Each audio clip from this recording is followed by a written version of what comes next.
19वीं सदी की शुरुआत में जब भारत विश्वास और आधुनिकता के संगम पर खड़ा था, तब बंगाल के हुगली जिले में एक छोटा सा गांव था, कामारपुकुर। यहाँ हर सुबह मंदिर की घंटियों और भगवान के नाम के साथ शुरू होती थी और शाम को दीपक की लौ के साथ समाप्त होती थी। तालाबों से घिरा ये गांव मिट्टी के रास्तों और ताड़ के पेड़ों से सजा हुआ अपनी सादगी और शांति के लिए प्रसिद्ध था।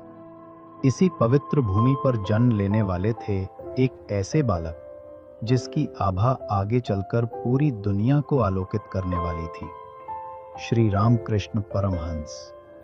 रामकृष्ण के पिता खुदीराम चट्टोपाध्याय एक धर्मनिष्ठ ब्राह्मण थे।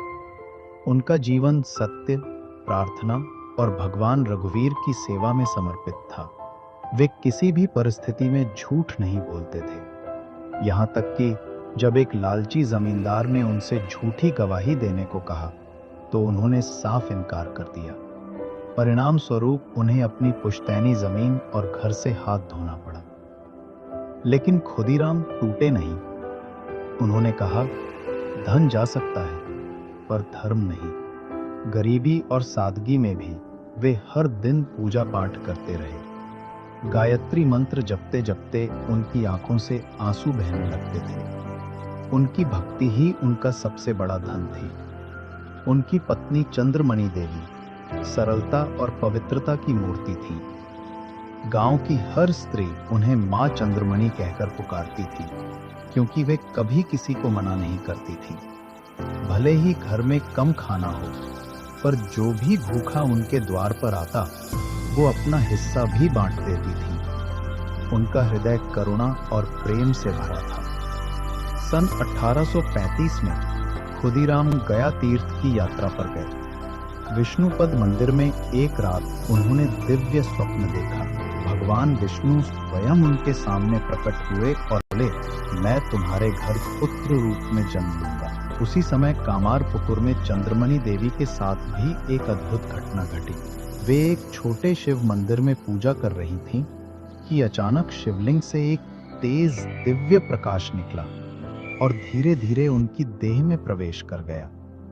वो उसी क्षण बेहोश हो गई। उनका शरीर उस दिव्य ऊर्जा से भर गया और फिर 18 फरवरी 1836 की सुबह उनके घर एक पुत्र का जन्म हुआ। वातावरण में एक अनोखी शांति थी। घर के आसपास खुशबू फैल गई थी। उन्होंने उसका नाम रखा गदाधर, यानी भगवान विष्णु का एक रूप, क्योंकि ये वही वचन था जो विष्णु ने खुदीराम को दिया था। ये बालक बचपन से ही अलग था। वो मंदिरों में घंटों बैठकर ध्यान करता और भगवान के नाम में खो जाता। 6 साल की उम्र में एक दिन खेतों में चलते चलते उसने आकाश में काले बादलों के बीच उड़ते सफेद सारस देखे।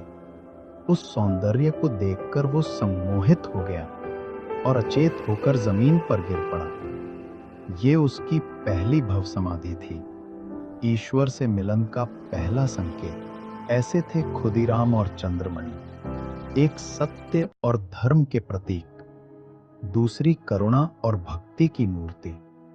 इन्हीं माता पिता के आंगन में जन्मा वो बालक आगे चलकर विश्व को ये सिखाने वाला था कि ईश्वर एक है और प्रेम ही उसका मार्ग है। ये था आरंभ एक पवित्र आत्मा के आगमन का, जो आने वाले समय में हर हृदय को ईश्वर की ओर मोड़ देने वाला था। ये था श्री रामकृष्ण परमहंस का जन्म।